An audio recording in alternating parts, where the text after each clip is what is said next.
So I'd love to welcome everyone to the Tucson Fine Mineral Gallery. I'm not going to keep anyone waiting any longer. I'd love to introduce Gail Spann and her presentation on Gail's favorite minerals. So without any further ado, Gail, the floor is yours. Thank you so much.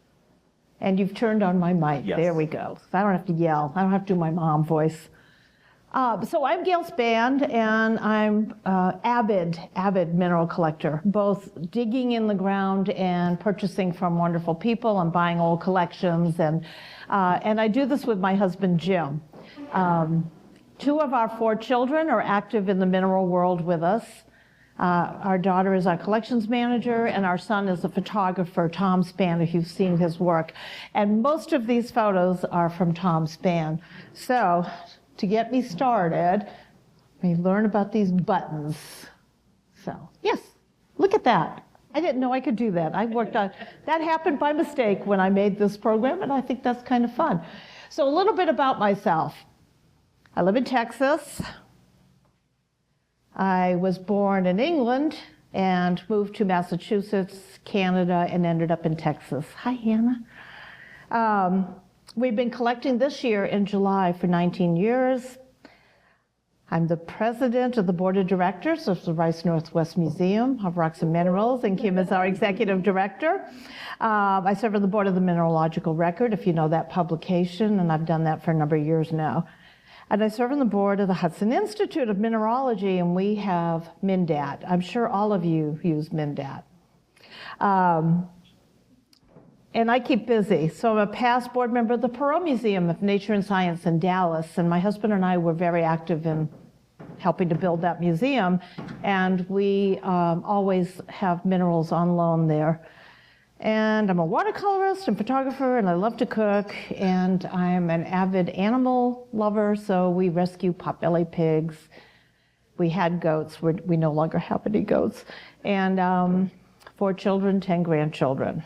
And I am a breast cancer survivor. So that's why this is all very important. And if you saw me here at the show 10 years ago, I was totally bald and rocking it, so. And I was okay. I turned out okay. So living with minerals. I'll tell you right now, we have over 20,000 minerals in our collection. And we just recently culled, so you'll see some that are out here, but we are not selling our collection. We just culled because we ran out of space. So this is some parts of our home.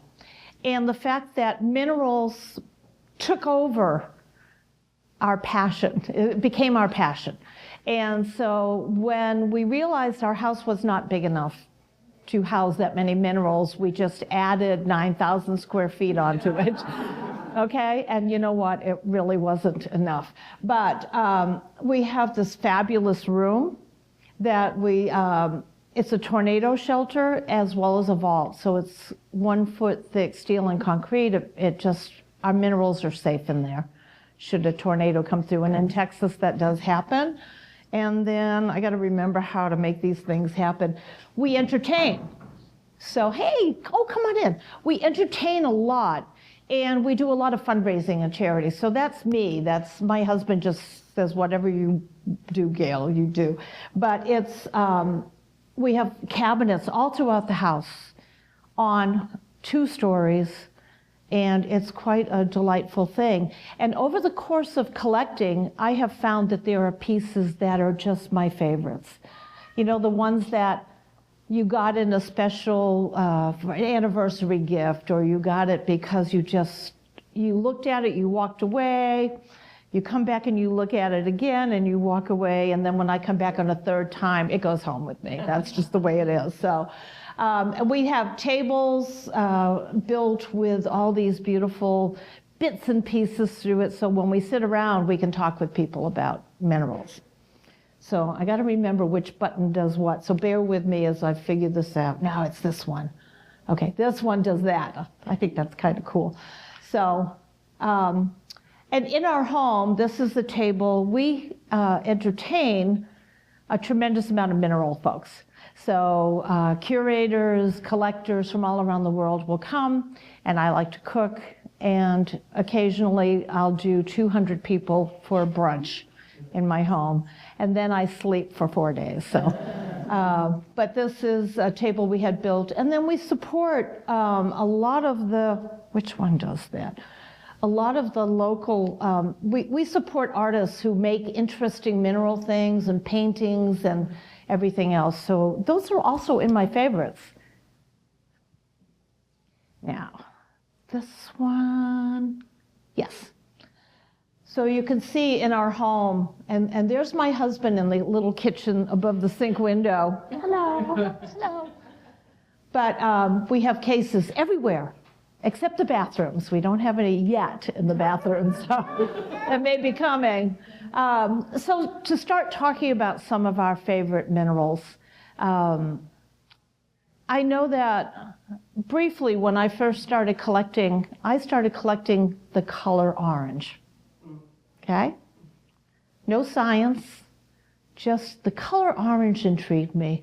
And at that time, I was like, oh, wolfenite, vanadinite, spessartine garnets. So I started collecting the color orange. And there were people that were like, well, that's not exactly scientific. And I was like, I don't care, because you collect what you like, and then you collect what you love. And I don't collect for anybody else. So I was really getting into the color, and then I discovered green, okay? So I discovered the green, and I was like, look at these things. So I had gone into the Houston Museum of Nature and Science to kill some time, and I ended up in the Mineral Hall. And I walked around in there, and I was gobsmacked. That's my British coming out. I was gobsmacked. And I thought, too bad you can't own minerals, because they're behind glass, they have security systems and security guards, and you can't own them because I'd never seen minerals in anybody's home. Maybe some amethyst geode bookends, but people had Hummels and collected teapots and collected things, but I never saw minerals. And I had seen a wolfenite. And I went home and I Googled the word wolfenite. And I yelled at my husband across the house, oh my gosh, honey, you can buy this stuff. Oh my God. I was like, you can actually own minerals in your home like a museum has. So I started buying minerals, and my husband was just as enamored. He was with one place, I was with another, and we started buying things to see if we liked them. We liked everything we bought. So that started the collection, and we started ramping it up, and we had a kitchen table, and we had minerals on our kitchen table. People would come over, see our minerals. These are our minerals. And then we realized the kitchen table was about to break from all the weight on top of it, so we ended up finding out about cabinets and lighting, and therefore your favorite minerals can suddenly be lit up, and you can stand in front of your case and just be in awe. And that's how we started. So this is one of my favorites. It's a massive brochantite from Milpias. Couple more. This was hard for me because we have over 20,000 minerals in our collection. And for me to walk around going, what are my favorites? And what makes it a favorite? So in my case, it might be the fact that I've painted it. I'm a watercolorist, so I paint minerals. I'm nowhere near as good as half the people that do it, but I do it for fun. And I realized if I wanted to paint it, I had to really like it. So I started painting, and the blue cap tourmalines were intriguing to me. So this is one from our collection that I like a little more than, we have a few, but this one is tall and thin, and I just thought was really dainty and pretty. And the Yeremiyevite, that I used to call Jeremy Javite, okay? Because hardest part to me of becoming a mineral collector was learning how to pronounce the names of most of them, the poldervaertites and the things like that, but Yeremiyevite. And I was told that they were rare and they were usually small, and then they came out with a discovery of much bigger ones, and we snagged a few of those.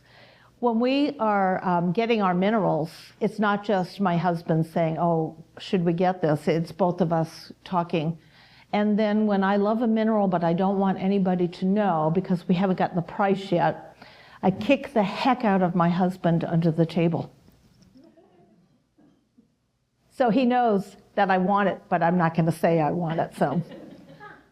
He's got very sore legs. What's not to love about this? A lot of people say, oh, it's a black ugly, and oh no, colorful, and women like their colorful minerals. Well, I like all minerals. And this is just a beautiful one. It's just pretty. It's a guard one. Yeah. It does. It looks like a open mouth with a tongue in it at the top. Okay, so here's the other thing, ladies. Okay, ladies can't look at a mineral without going, gosh, that looks like a piece of bread. Or, you know, it's a pudding. And it's like, we think in terms of what it looks like. Men do, but not as much. Women are always like, that looks like a dog, you know? And it's like, yeah, it does. That's why I got it. This is one of my absolute favorites. And it had been out on display at the Perot Museum for a number of years. And Kim used to be at the Perot. And we got it back. And like 2 months later, could we borrow it again? And it would go back in the Perot. And then I'd be like, could we have it back? And then we would get it back again.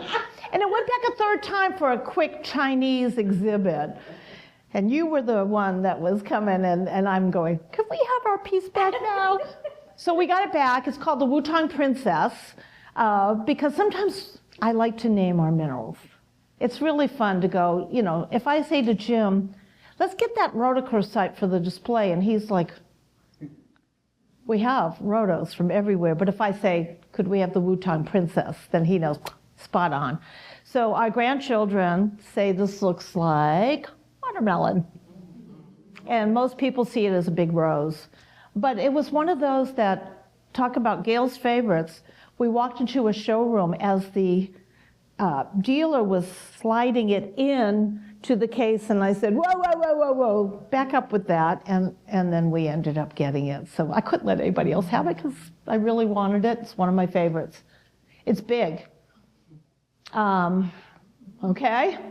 My 4th of July, I have to wear my British flag shirt because I'm in conflict. You know, I'm an American, but I'm British, and it's 4th of July, and, you know. So a couple of British minerals. And I have a room full of British minerals, that cabinet after cabinet after cabinet, because that's kind of a thing that I collect now. So, you know, when you're collecting, you start out with one thing, but you morph into other things, and you kind of go in different directions, and maybe something appeals to you and you don't want just one.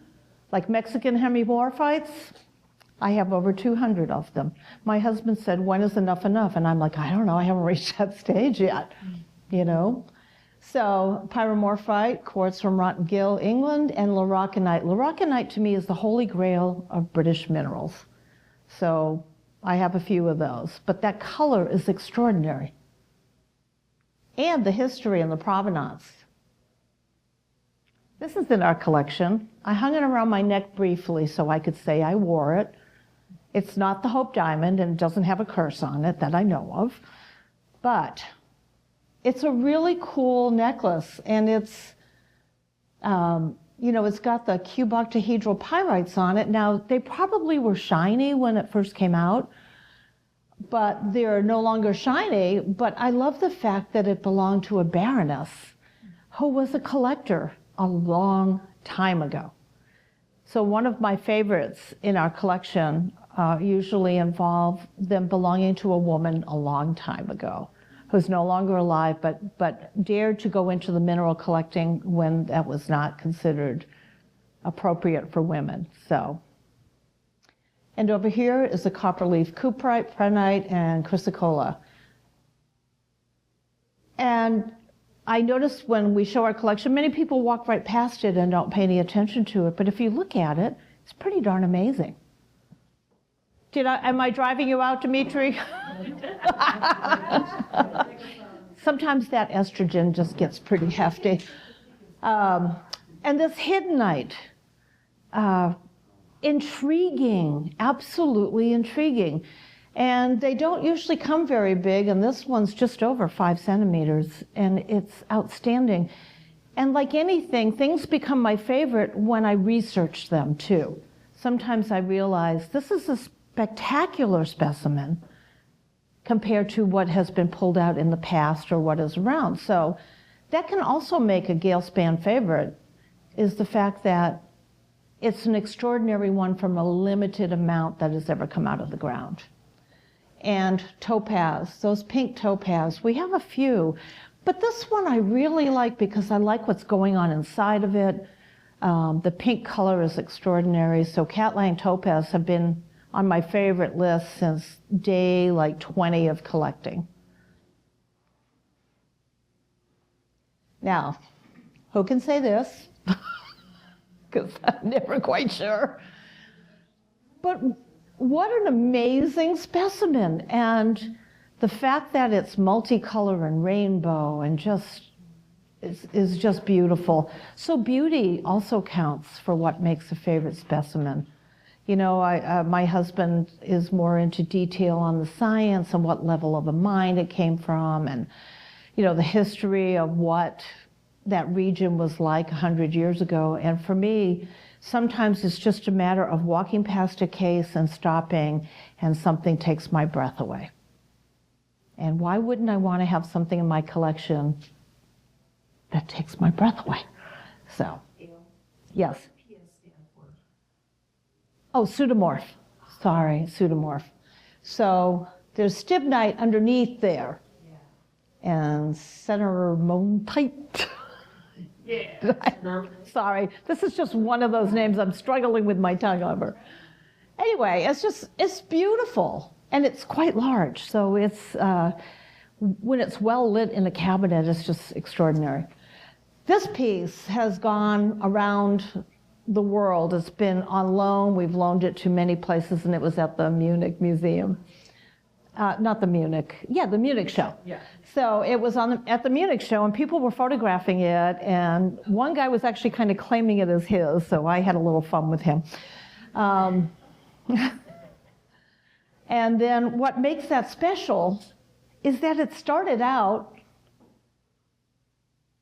as a morganite. And then the solution changed, and it became an aquamarine. And it's big. It's a really good size. And that's just fascinating, because most people that come to our home, we give tours all the time, they can't wrap their heads around how this happened. And so it becomes a great conversation. And sometimes my favorite pieces are pieces that are worthy of conversation. And then, and just for the heck of it, Patrick Dreyer is here. And I am an avid collector of Patrick's work, because I'm fascinated that anybody can take a mineral and make it into something outstanding. So this is Hildegard. Hildegard is my first hippo. I now also have Heinrich, and he is a smoky quartz, and we're expecting a baby. So we have Brazilian quartz, and her name will be Heidi when we get her. So I'm hoping that she gets delivered soon. But these are also offshoots of collecting. I mean, who here just has rocks and doesn't have like a piece of petrified wood? Anybody? You know, or do you have some, you know, carvings on quartz, fossils? You know, the world of collecting minerals is far beyond minerals. I just try to limit it, like agates. Agates, I love them, but if I got into that, I'd need a whole nother 9,000 square feet of my house. So anyway, this is my beloved Hildegard. She was my first, so.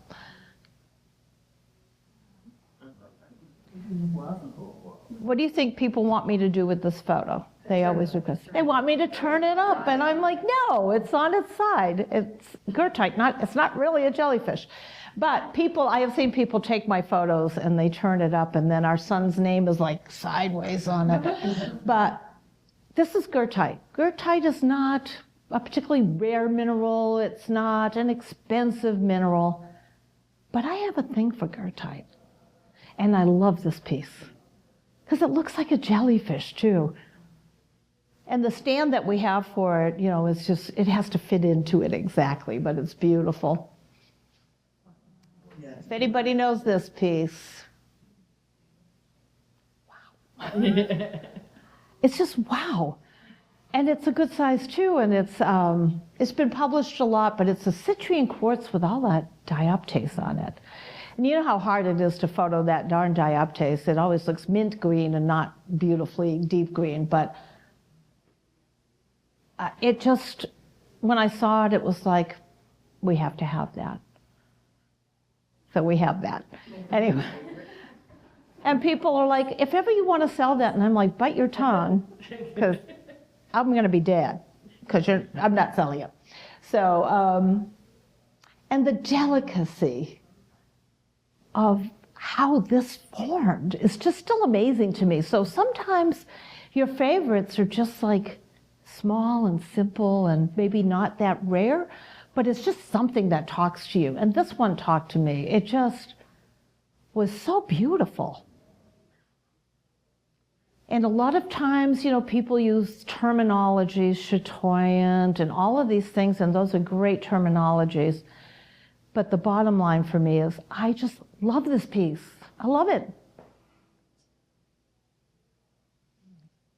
And this Vesaliite.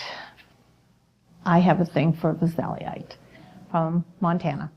And they are not easy to come by because it was a really short-term find, because they were digging a road. They were doing a road cut through there, and they had to get pieces out as quickly as possible.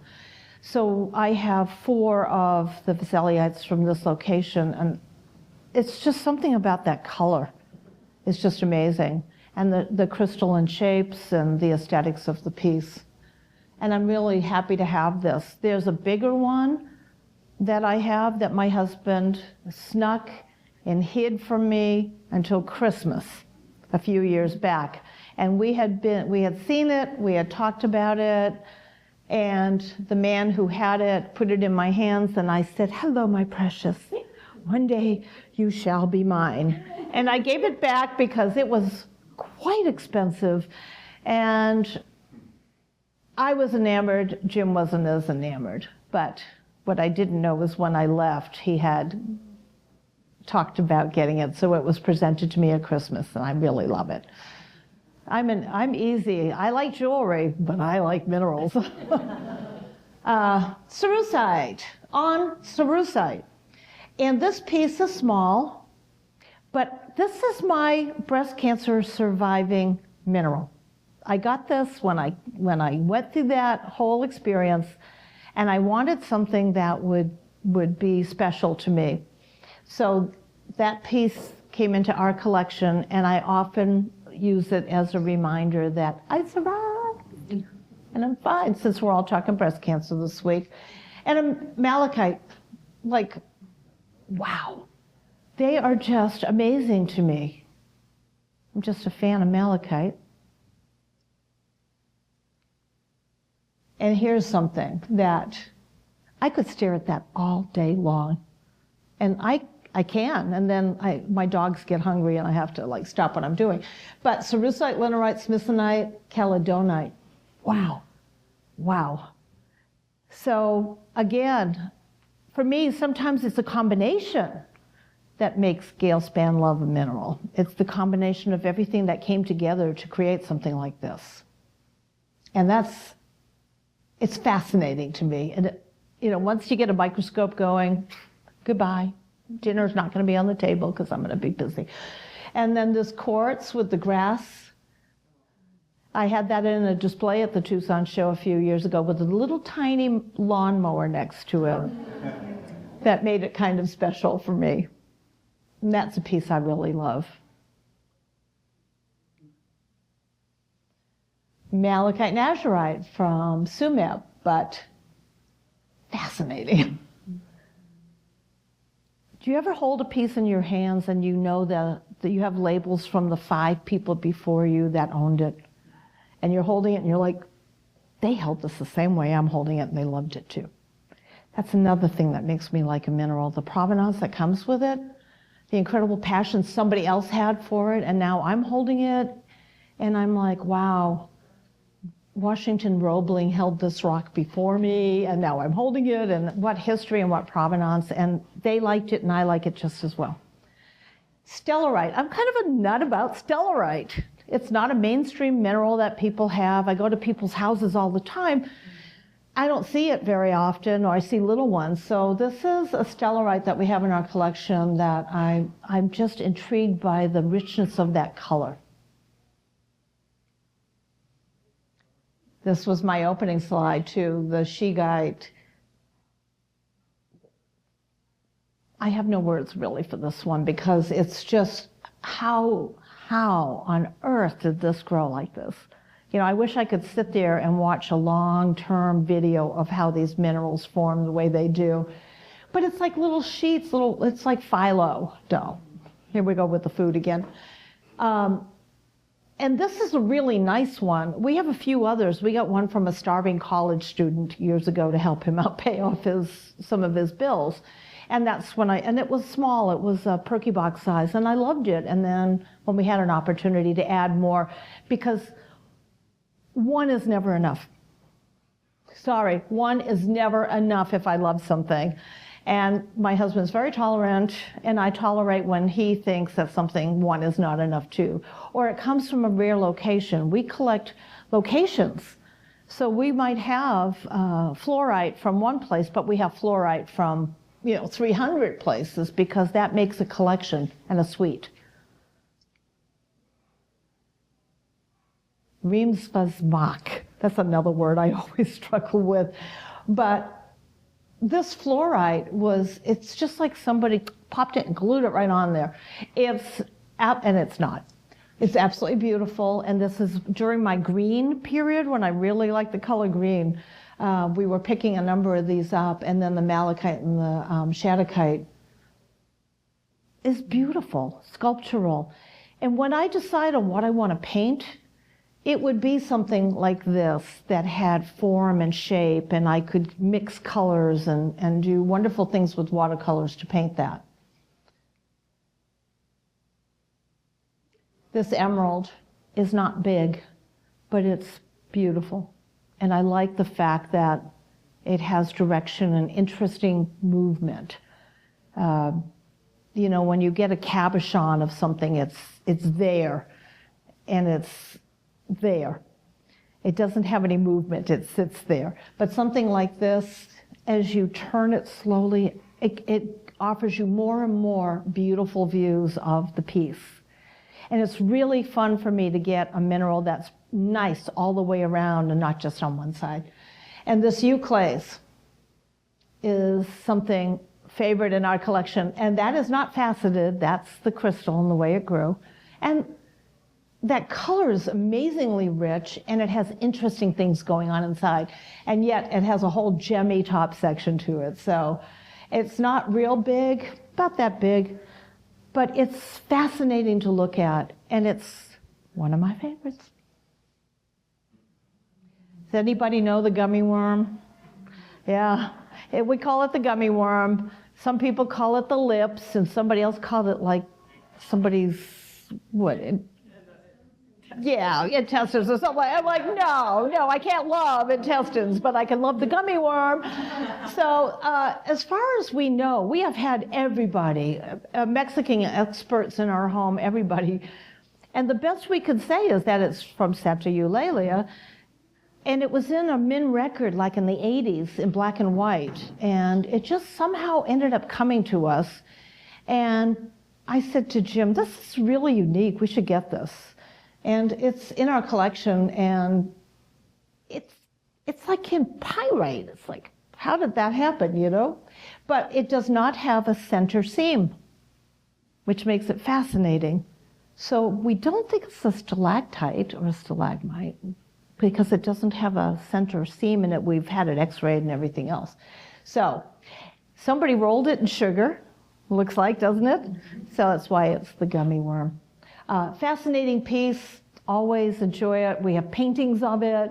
People do paintings for us of it. It's like, apparently it intrigues everybody, so it's not just my favorite.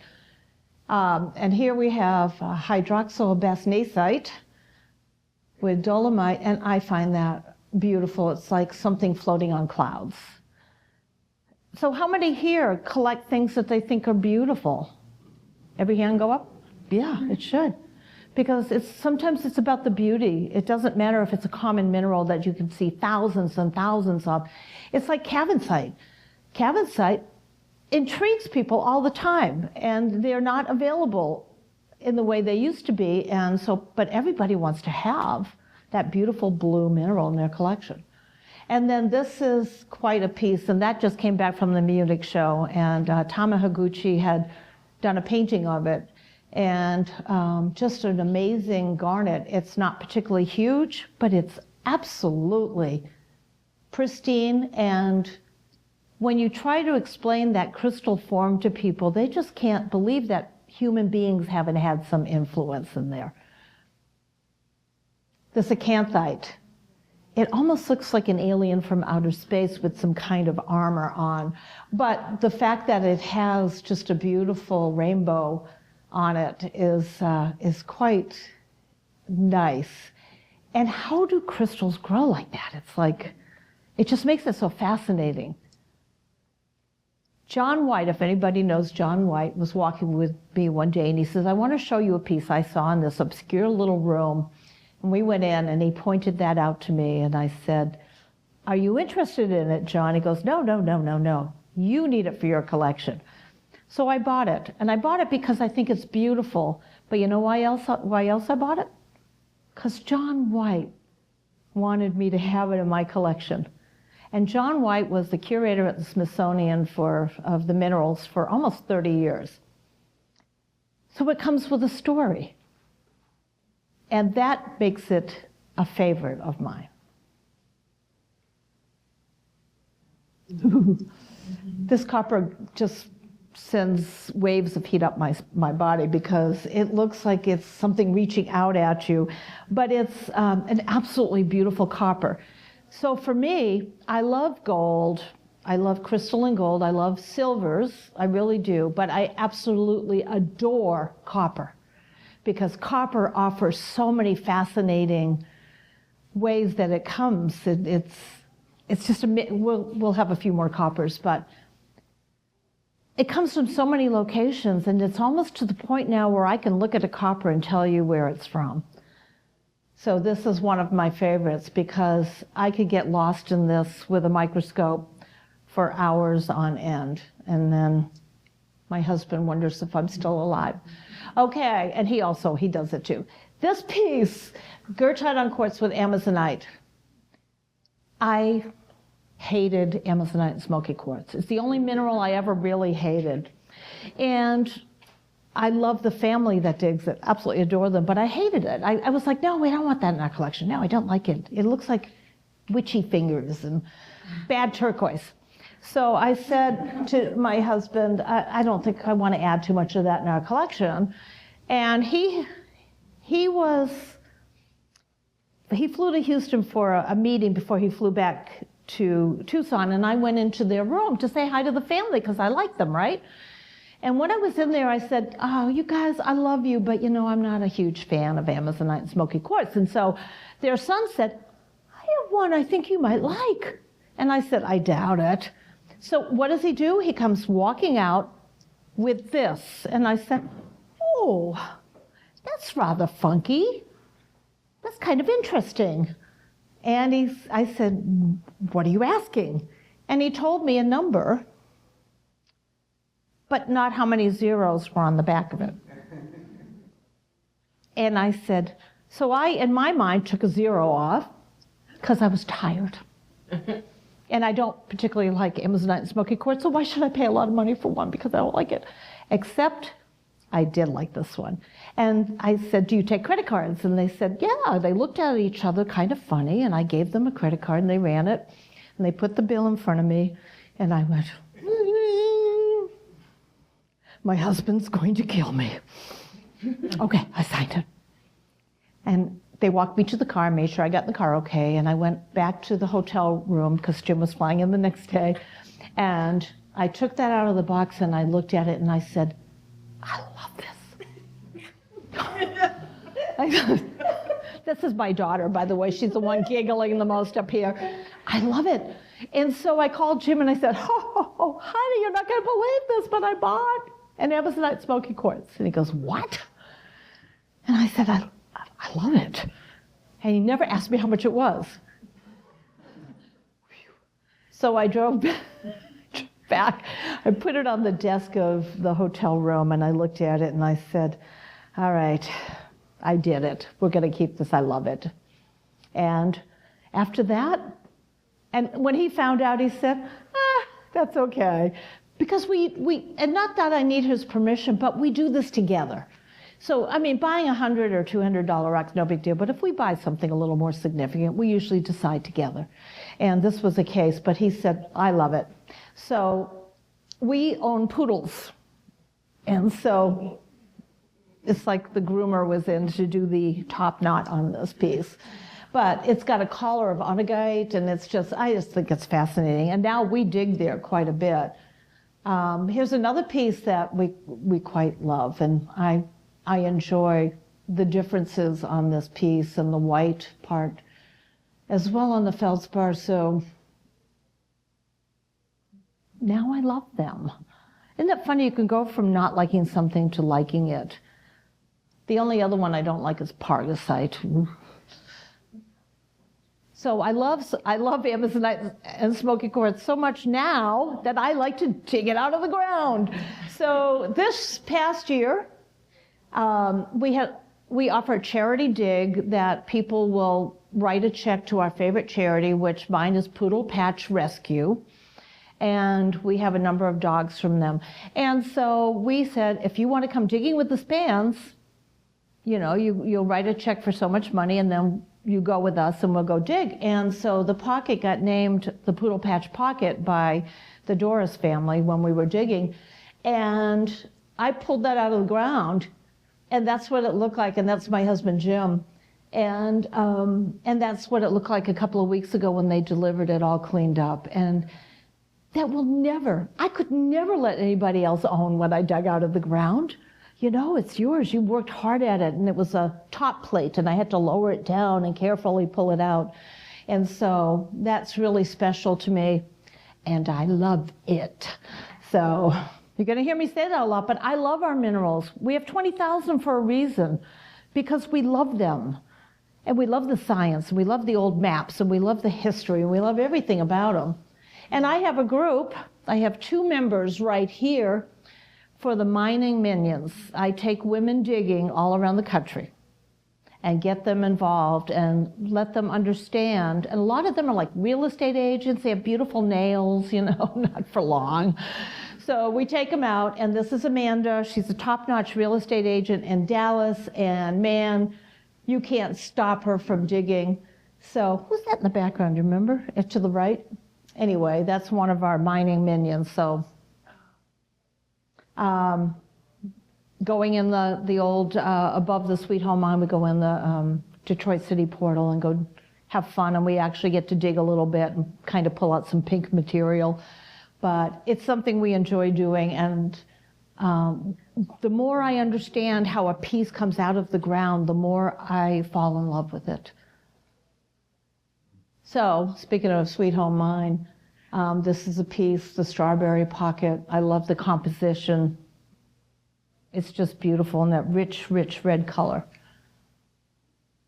North Geronimo Mine, last year or a year ago in November, Jim and I were down in the Red Cloud Mine and the North Geronimo Mine and the South Geronimo Mine.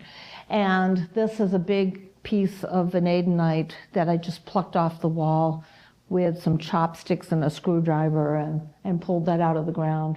And we're down quite a ways underground here.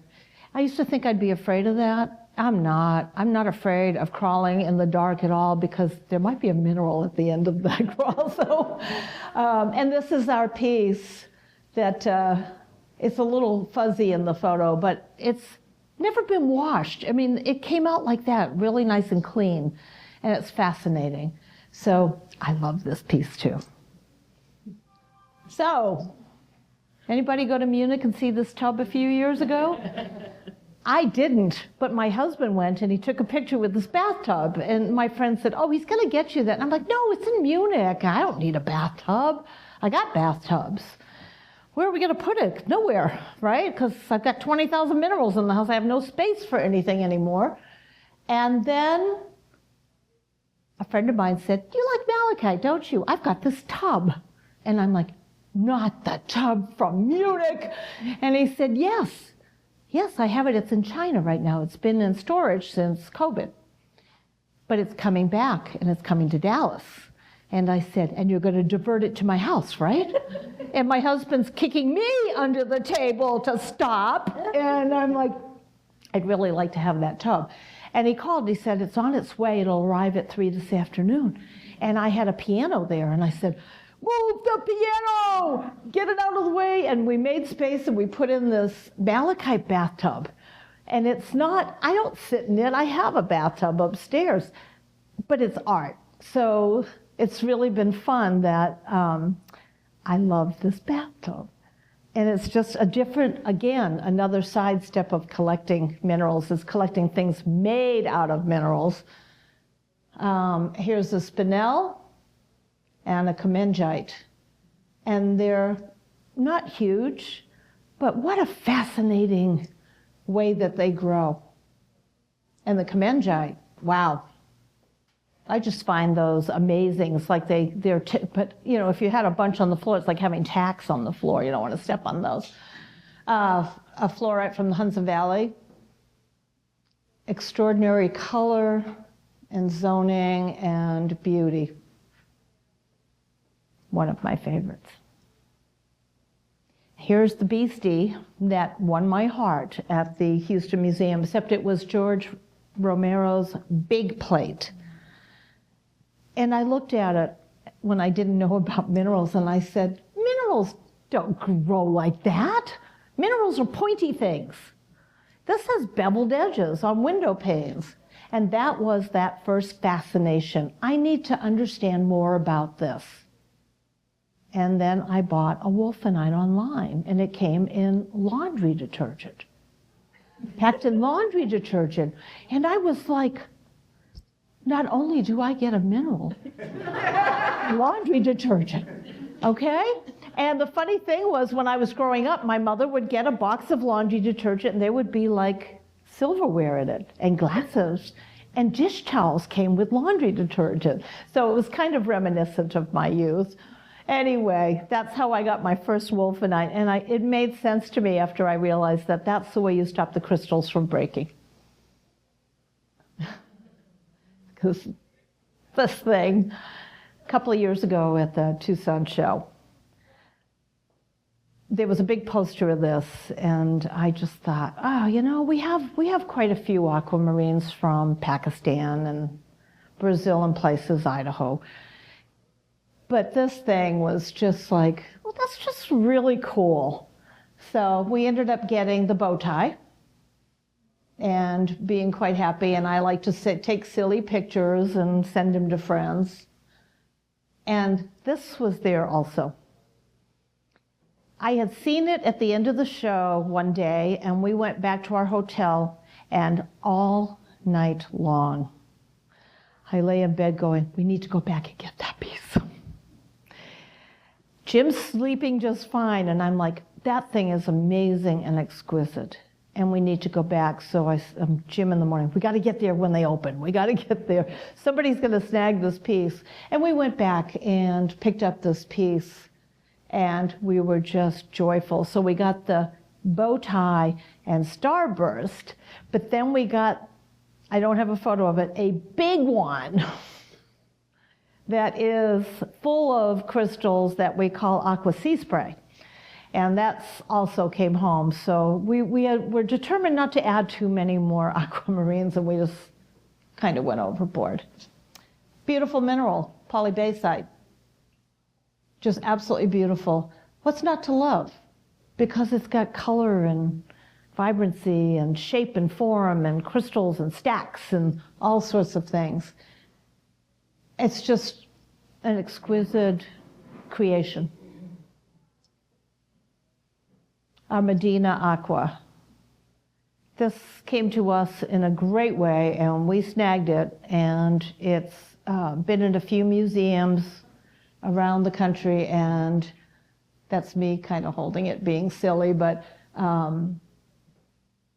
again, it's different from the Pakistani aquas because it has more green in it. It's extraordinary, and it is flawless on the inside, absolutely flawless. Uvite, another one that most people aren't mainstream collecting, but I found it to be amazing. And our bonsai tree from China. We call it the Dr. Seuss tree also because it would be something Dr. Seuss would have with Cat in a Hat in the background or something.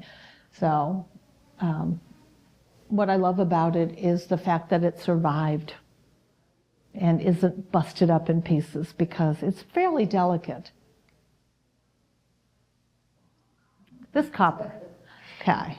So this is another copper that I absolutely love. It's a skull copper, so whatever it grew around disintegrated, went away, and then copper decided to set up house inside of that empty skull and grow another crystal.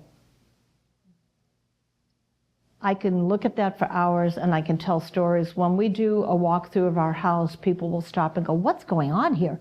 So it's a great opportunity to tell stories and to educate people what's going on. And this silver from the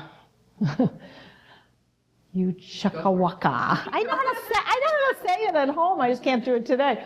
Silver and sphalerite. It's just absolutely a gorgeous piece. It reminds me of antlers on a creature. And fluorite that is so clear you can see behind it everything on the matrix behind it. And then the plumagumite over pyromorphite. I can say that one just fine. Yes. And then we have a pyrosmalite. And that's not a mainstream thing either, but we bought quite a few Australian pieces, and I thought that was an exquisite crystal on there. And you'll see, I post a lot of our pictures.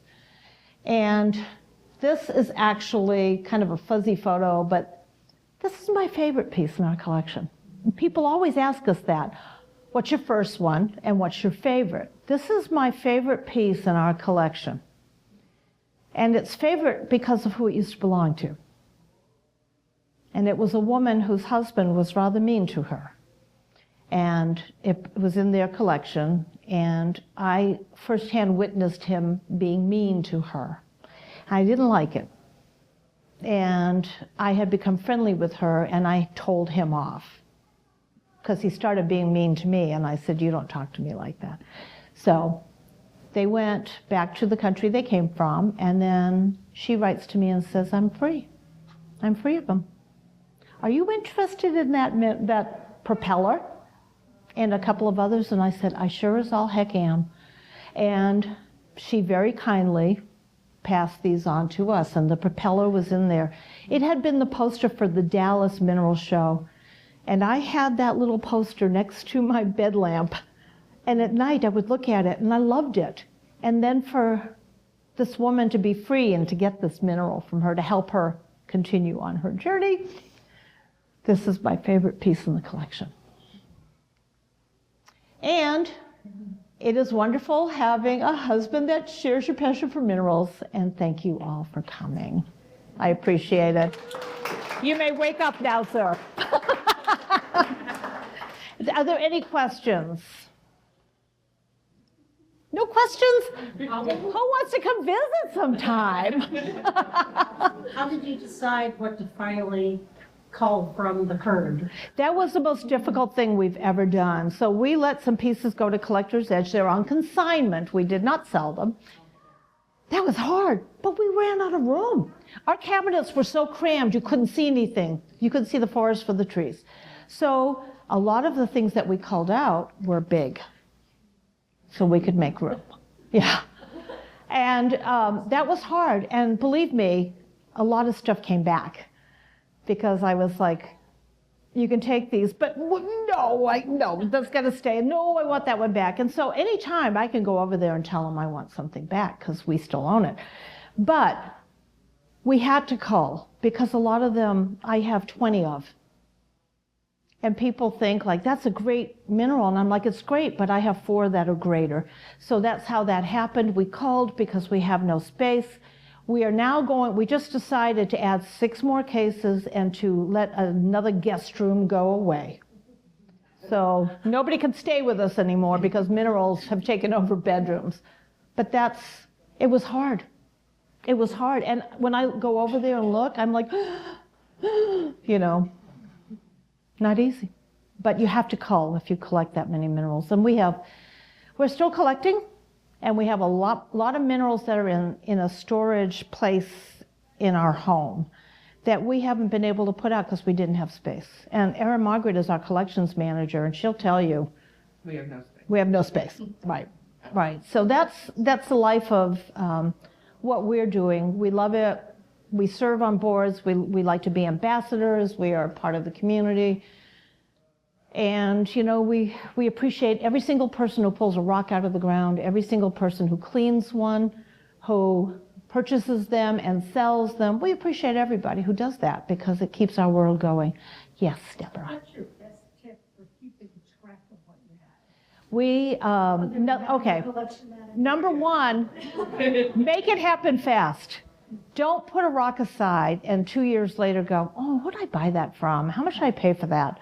Okay, because a lot of people give you a receipt, they don't fine tune everything. It's just like $89 and you picked up 4 little pieces. So do it fast. We do, believe it or not, Excel spreadsheets for everything, and our catalog is huge. And our daughter and Jim pretty much do a description of what we paid for it, who we got it from, who did it used to belong to, and the long sense of provenance.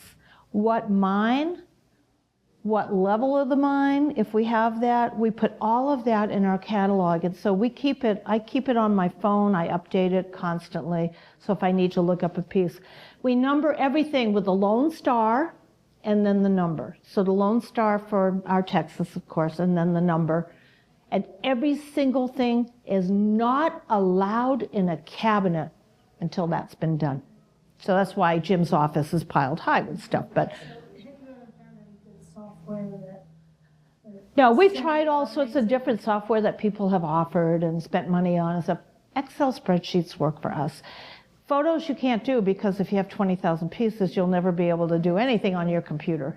But we keep photos in a separate place. And we put their number down. So this, you know, the blue cap there might be number 589. We could look it up and we can see how much we paid for it, who used to own it, who we bought it from, you know, any of the history, who pulled it out of the ground, if we can add that. We do all of that. It's time consuming, but it's the price you have to pay for collecting, is to keep track of everything, right? I'm sure at your mind you keep track of everything that comes out. You have to. If you only want to collect 100 rocks, we have friends whose wives want no more than 100 of their rocks in the house. Then maybe you'll remember, oh yeah, I got this from, you know, the Arkenstone, or I got this from Collector's Edge. Put that information down. And when we culled, it was a breeze. We look at the number and we gave them all the information on everything because we had it. So do it. I know it's hard. Tags with the piece, or do you? We make labels. We make labels. And then, we keep every label we get. And we have them in acid-free, you know, binders. And then, so that if we let a piece go, all of the labels that came with it, and then our label will then go with it.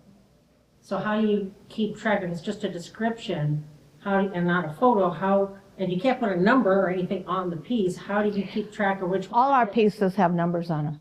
Oh, they do? Every single piece has a number on it. How do you get that number on there? My husband painstakingly sits there with a damn toothpick and sticks these labels on the back. So they're small, but they're printed out and they have the lone star. And he cuts them out and he puts them on the back. Sometimes he'll put a varnish over it to hold it in place. But everything has the lone star, so that if you ever buy a piece and you turn it over and it's got 4 or 5 different areas where people have put their numbers on it, you'll see the lone star and it's a Spann piece. Yeah. So we are meticulous. We also do all the measurements, So if there's ever like 2 or 3 that are the same, we can get it down to 1 millimeter, know what it's How like. do you Yes. name them? Well, yeah, that's me. I'm usually the one that names them. But it's absolutely important that we keep complete documentation. And we often feel that we do a better job than most curators at museums do. You're not a curator. So. But you have to. If you love your collection, you've got to love it enough to make sure that nobody gets something that's worth a lot of money one day because you didn't bother to label it, or you don't remember where it came from, or you don't remember that your husband gave it to you for an anniversary gift. You know, and that's important to me. People give us rocks and it means something. And when our first major rock was called an Ianite, there is no such thing.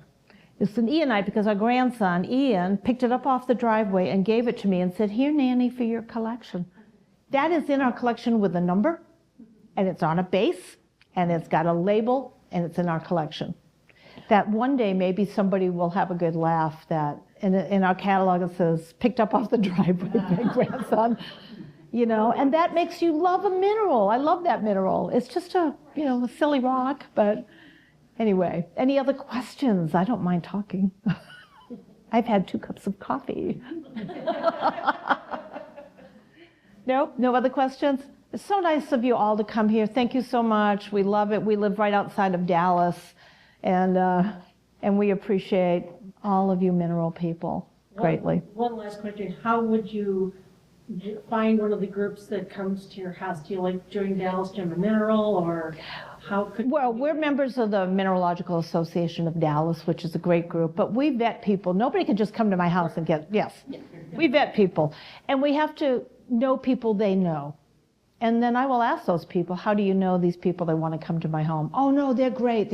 We trust them. They've been in our home. So we do that. We don't allow them to take photos of golds and post them. And then we have that room with the copper ceiling is a secret room. And we don't allow people to take photos of the doorway. So people will know where that room is in our house because it is extraordinarily well hidden. So those are the only rules. And then I take them for a tour. Let me tell you, kids are the worst, though, because you get a group of kids, and the moment my cat comes walking into the room, they're gone. I lost them. Kids are great for 2 cabinets, and that's what I do. 2 cabinets, meteorite. Oh, it's a meteorite slice, and came from outer space, and this is this. But I struggle with children. On occasion, I'll get somebody come in with a child who is a genius. Those are the ones I love, and they don't get tired of looking at your rocks. So I have one big rule: no drama. Don't want drama. I don't want somebody getting upset or anything while I give a tour, and they gotta listen. So that's kind of my rules. Just kind of listen to what I'm talking about. And my husband gets more into the science. He's at 1 cabinet, and I've done 7. Okay, we operate at different speeds. So, all right. Thanks, and they're going to come in and take this mic off of me. Thank you all very much.